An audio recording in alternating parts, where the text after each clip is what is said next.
Assalamualaikum teman-teman, apa kabar kalian semua? Semoga baik-baik saja ya, dan semoga puasa kita lancar sampai hari kemenangan nanti. Sebelumnya, saya ucapkan terima kasih untuk kalian yang masih setia mendengar kelanjutan cerita dari saya. Kali ini, saya akan kembali melanjutkan cerita yang berjudul Suami Penutup Aib. Garapan saya sendiri yang ceritanya hanyalah berdasarkan fiktif belaka. Semoga terhibur dan tanpa perlu berlama-lama lagi, sekarang langsung saja mulai ke dalam ceritanya. Assalamualaikum Pak, Bu, ucap salam Arkan, sementara aku berada di belakangnya. Arkan mencium punggung tangan bapak dan ibu bergantian secara takjim, disusul olehku. Waalaikumsalam, ayo langsung masuk aja, di luar dingin, titah ibu. Tak terlalu lama berbasa-basi, sementara aku masih berada di dapur menemani ibu membuat teh hangat. Arkan dan bapak mengobrol hal-hal ringan seputar aktivitas mereka sehari-hari. Sesekali mereka tergelak, entah hal lucu apa yang sedang mereka bicarakan.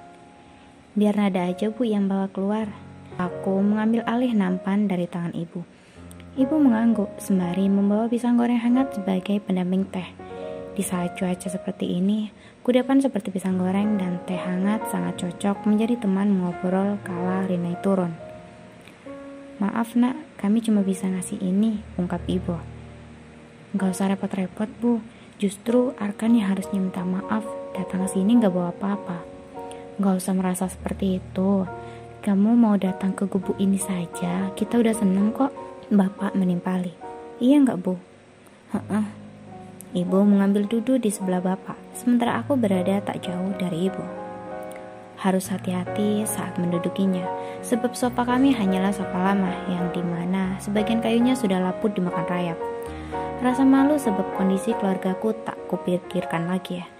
Memang seperti ini keadaannya. Bahkan masih bisa dilihat beberapa ember kecil berada di titik yang berbeda untuk menampung air hujan yang masuk ke dalam rumah. Tetes demi tetesan itu menyebabkan internet rumah kami jebol, dan hal itu saat ini menjadi pemandangan yang sangat estetis menurut versiku sendiri. Bapak yang hanya pensiunan tak bisa lagi bekerja sebab keadaan beliau yang sudah sering sakit-sakitan. Jangankan untuk membenahi rumah, untuk biaya sekolah Dava saja setiap bulannya aku yang mentransfer. Mungkin nanti setelah menikah pun aku akan memohon pada Arkan agar tetap diizinkan bekerja di kafe, supaya masih bisa membantu ekonomi keluargaku. Tak lama usai kami berempat berkumpul di ruang tamu, Arkan mulai mengungkapkan niatnya datang ke sini. Berbekal tekad dan keyakinan, dia mulai merangkai kata per kata agar menjadi kalimat yang berkesan di hati calon mertuanya. Sebelumnya perkenalkan, nama saya Arkan, Satria Arkan Permana. Tujuan saya ke sini untuk melamar putri bapak dan ibu yang bernama Nada Almira. Kami meminta doa dan restu kalian agar bisa melanjutkan ke jenjang selanjutnya. Aku tertunduk malu, gejolak batin antara bahagia dan sedih bercampur jadi satu. Andai ada pilihan lain, aku tak akan memaksanya masuk ke dalam perangkap. Arkan terlalu putih untuk wanita kotor sepertiku. Bahkan, jika diganti dengan lautan tak akan mampu menghapus kesalahanku padanya. Tak banyak soal yang Bapak lontarkan pada Arkan. Pasalnya, sebelum datang ke sini aku sudah meyakinkan orang tuaku bahwa Arkan adalah pria yang baik. Apakah keluargamu tidak malu mempunyai besan seperti kami? Menerima segala kekurangan Nada, ungkap Bapak. Insya Allah Pak, mereka tak akan mempermasalahkan hal itu. Rencananya, besok atau lusa saya akan mengenalkan Nada kepada keluarga saya. Baiklah, kami merestui hubungan kalian. Kapan rencananya kalian akan menikah? Tanya Bapak lagi. Insya Allah bulan depan, tinggal menentukan tanggalnya Pak. Bapak dan Ibu awalnya terkejut. Mereka saling lempar pandang seolah bertanya satu sama lain, kenapa harus secepat ini? Aku memang memberitahu mereka jika kami akan menikah, tapi belum memberi kepastian yang jelas kapan akan dilaksanakan. Sementara aku masih menunduk, tak berani menatap mata mereka. Baiklah, memang niat baik harus disegerakan. Selain untuk menghindari fitnah, juga agar setan tak menjerumuskan kalian ke dalam kemaksiatan, ungkap Bapak. Syukurlah mereka tak curiga, aku bisa kembali bernafas lega. Waktu memasuki sholat zuhur, Bapak adalah salah satu muazin di masjid yang letaknya hanya beberapa meter dari rumah. Lantas, Bapak mengajarkan untuk sholat berjamaah. Dengan senang hati, Arkan menyetujui ajakan calon ayah mertuanya tersebut. Aku menemarinya sarung, tapi Arkan menolak. Dia bilang jika sudah memilikinya dan selalu membawa di mobil, lengkap dengan songkok hitam polos seperti yang biasa dipakai presiden pertama kita. Usai kedua lelaki itu pergi, aku kembali masuk. Terlihat ibu sedang mencuci piring di sumur. Rumah kami memang tak memiliki wastafel, jadi untuk kegiatan cuci-mencuci, kami menggunakan sumur yang terletak di belakang rumah. Biar nada aja, Bu. Gak usah, cuma dikit kok, tolak ibu. Tapi aku memaksa. Udah, gak apa. Kapan lagi Nada bisa bantu ibu? Sebentar lagi, Nada kan udah jadi istri orang, bakal jarang pulang, apalagi bantuin ibu. Ibu membasuh tangannya, lalu beranjak. Ya sudah, ibu tinggal sholat sebentar ya. Aku mengangguk, kemudian mengambil sebuah dingklik atau kursi kecil yang terbuat dari kayu. Baru beberapa detik duduk, perutku mendadak mual sebab mencium aroma sabun cuci piring. Padahal biasanya tidak seperti ini. Atau jangan-jangan ini efek dari kehamilanku. Sebelum diketahui orang lain, aku bergegas ke kamar mandi. Tapi sayang, ibu berada di dalam sana. Mau tak mau, untuk menghilangkan jejak, aku mengeluarkan semua isi perut ke wadah plastik. Bersama dengan itu, lantunan merdu muazin sempat menghentikanku sejenak. Suara yang tak asing lagi didengar, namun kali ini dalam nuansa yang berbeda. Baru aku tahu, ternyata Arkan juga memiliki suara yang sangat merdu, membuat setiap hati yang mendengar terasa damai. Aku pikir dia hanya pria kota yang pandai mencari uang saja, tapi ternyata aku salah. Dia benar-benar seperti malaikat yang dikirim Tuhan untukku. Aku semakin menyukainya dan membenci diriku sendiri dalam waktu bersamaan. Merasa lebih baik, aku kembali ke tempat pencucian piring. Lagi-lagi perutku mual, ditahan pun percuma, malah semakin menyiksa.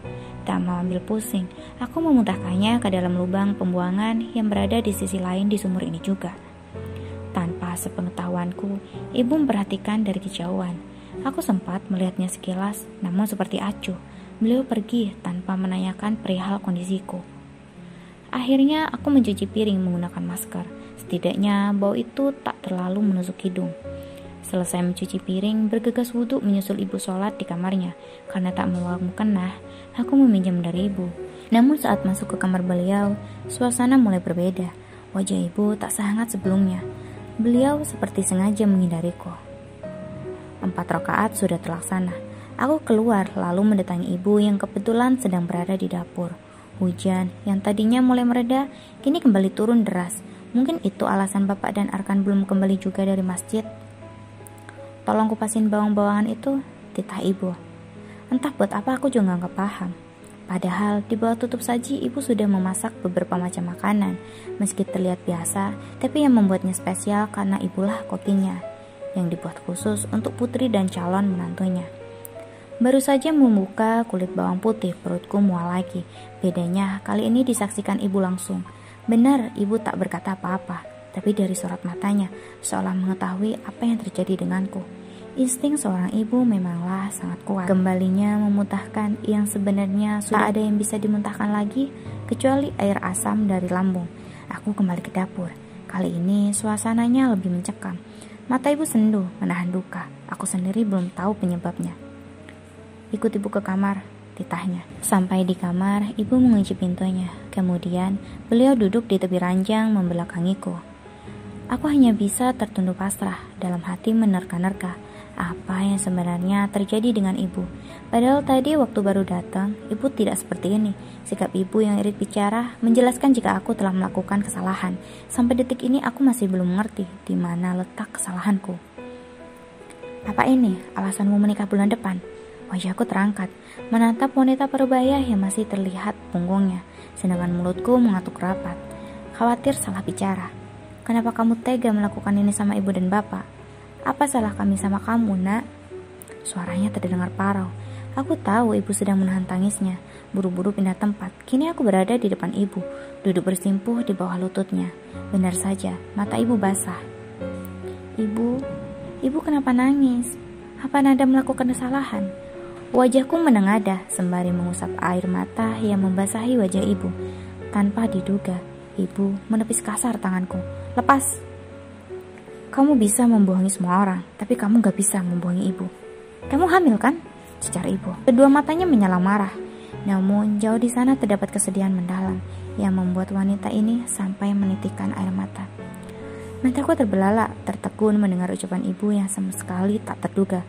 Air mata masih terus mengalir, semakin sesak saat ibu mengatakan hal itu. Sekarang aku paham kenapa ibu menyuruhku mengupas bawang. Karena setelah melihatku muntah di sumur tadi, beliau merasa ada yang gak beres denganku. Dugaannya diperkuat setelah aku mengupas bawang tersebut. Salah besar jika aku menyepelekan insting seorang ibu. Aku pikir aku bisa memanipulasi ibu seperti aku memanipulasi orang lain.